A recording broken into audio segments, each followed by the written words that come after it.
क्या व्यक्त कर रहे हैं? महोदय जी, इसमें थोड़ा बताना चाहूंगा। आज हमें इसीलिए प्रेस मीट करने की जरूरत पड़ी है कि जो शासन का जो रवैया है वो खास करके रिजर्वेशन प्रमोशन के मामले में, आर्टिकल 64A के कंप्लायंस के मामले में उदासीन रहा है। हमको यहाँ प्रेस मीट में आने की जरूरत नहीं पड़ती। तय समय में शासन निर्णय नहीं ले पा रही है, नहीं ले रही है, इसलिए हमको प्रेस मीट में आने की जरूरत पड़ी। जैसा जनरल सिंह 2 का फैसला आया जनवरी 2022 में। अब ये मामला एम नागराज जजमेंट से चला आ रहा है। एम नागराज में ऑलरेडी 77वां संविधान संशोधन, 85वां संविधान संशोधन की संवैधानिक वैधता को बरकरार रखा है, अर्थात परिणामी वरिष्ठता सहित पदोन्नति में आरक्षण को बरकरार रखा है। जब मामला कैडर वाइज डाटा की प्रस्तुतिकरण की बात आई, चलिए मान लेते हैं मनोज कुमार पिंगुआ जी की कमेटी ने वर्गवार डाटा एकत्र किया, लेकिन वर्गवार डाटा आया कहां से? सारे विभागों का जो कैडर वाइज पोस्ट है, जैसे सर ने कहा जूनियर इंजीनियर का पोस्ट है, सहायक शिक्षक का पोस्ट है, सहायक ग्रेड 3 का पोस्ट है, सहायक ग्रेड 2 का पोस्ट है, ये सारे डाटा कंपाइल होकर विभाग में आए हैं। तो उनके पास रॉ मटेरियल है।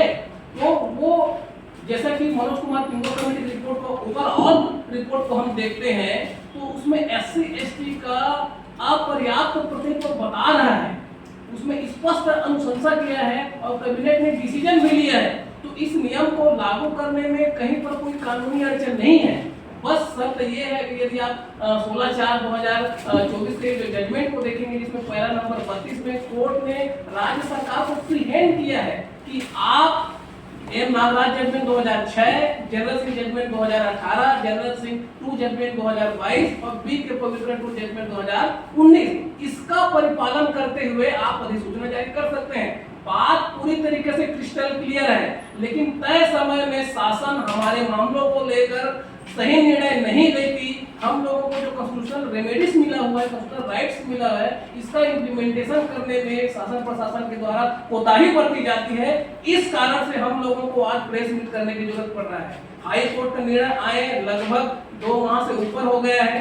16 जुलाई उसकी मियाद खत्म हो रही है और हम चाहते हैं कि शासन प्रशासन नियम 5 को सुप्रीम कोर्ट के जजमेंट का परिपालन करते हुए 16 जुलाई 2024 के पहले एक अधिसूचना जारी करे। और जब तक शासन ये अधिसूचना जारी नहीं करती है तब तक सारी जो पदोन्नति है उसको रोक लगाए गए। ऑलरेडी जैसे दूसर ने बताया 4 साल से हमारे बहुत सारे पद SC ST वर्ग के लिए जो रोस्टर में पद आता है, हमारे स्टेट के रोस्टर में चौथा बिंदु हमारा ST वर्ग के लिए, दूसरा बिंदु हमारा ST वर्ग के लिए, चौथा बिंदु SC वर्ग के लिए है। मतलब हमारे छत्तीसगढ़ का हर तीसरा पद ST वर्ग के लिए रिजर्व है। इसके बावजूद भी हमारे पदों को गैर आरक्षित वर्गों में भरा गया है। आप सारे विभागों के डाटा खंगाल सकते हैं, ये पूरी तरह से क्रिस्टल क्लियर है। तो हम ये चाहते हैं कि अभी हम प्रेस मीट के माध्यम से शासन तक अपनी बात शांतिपूर्ण तरीके से पहुंचाना चाहते हैं कि 16 जुलाई से पहले शासन नियम 5 को सुप्रीम कोर्ट के जजमेंट का परिपालन करते हुए एक अधिसूचना जारी करते हैं, पूरा लीगल एस्पेक्ट को ध्यान रखते हुए।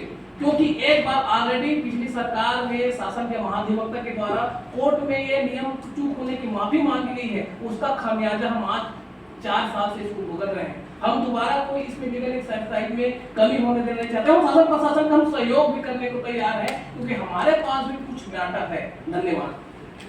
साहब, ये तो कंटेंट का मामला भी बन रहा है इसमें, जिस तरह से आप बता रहे हैं कि जो भर्तियां हुई है रोस्टर का पालन नहीं हुआ।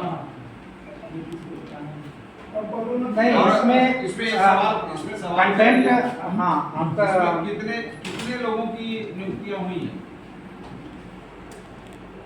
नियुक्तियों का एग्जैक्ट आंकड़ा हमारे पास नहीं है, क्योंकि राज्य स्तर पे मतलब हजारों पद भरे गए हैं। आपने देखा होगा आचार संहिता के पहले भी बहुत सारे पद भरे गए हैं। विद्युत मंडल में लगभग 4000 पद भरा गया। सवाल है कि आपका कंटेम्प्ट लगाने का। कंटेम्प्ट जब कोई हाई कोर्ट या सुप्रीम कोर्ट का वायलेशन होता है, जैसे 16 जुलाई को ये नहीं करते तो कंटेम्प्ट का मामला बनेगा। और रही बात यदि वो रोस्टर का पालन नहीं करते, तो मैंने जिक्र किया कि आरक्षण अधिनियम 1994 में सेक्शन 6(1) में प्रावधान है कि जो अथॉरिटी इसको अक्षरशः पालन नहीं करती या उल्लंघन करने का आशा रखती है, उनको दंडनीय अपराध है, यहाँ तक 1 वर्ष से कारावास की भी सजा है। तो ये लीगल एक्शन हो सकता है।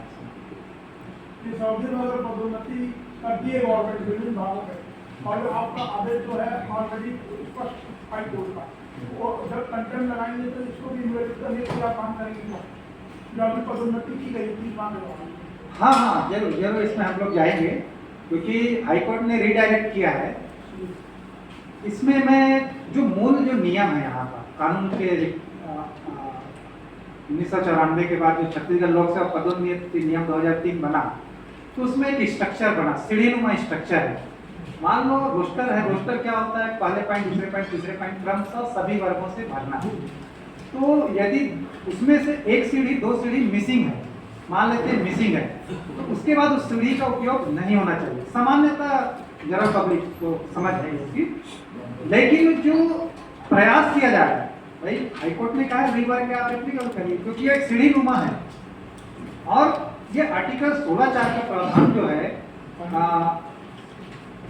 जो कार्यपालिका में प्रतिनिधित्व का मामला है, प्रशासन में, लोक प्रशासन में, लोक प्रशासन में प्रतिनिधित्व का मामला है। इसको हम ऐसा देखते हैं कि लोकतंत्र में जो हमारे तीनों पिलर में सारे वर्ग इस देश में जो निवासरत हैं सभी को रिप्रेजेंटेटिव होना चाहिए। इस संदर्भ में बाबा साहब डॉक्टर अम्बेडकर कहते हैं कि जो रिप्रेजेंटेटिव गवर्नमेंट होता है वो ज़्यादा इफिशिएंट होता है, प्रभावी होता है और उससे ज़्यादा अच्छे से लोक प्रशासन को चलाया जा सकता है।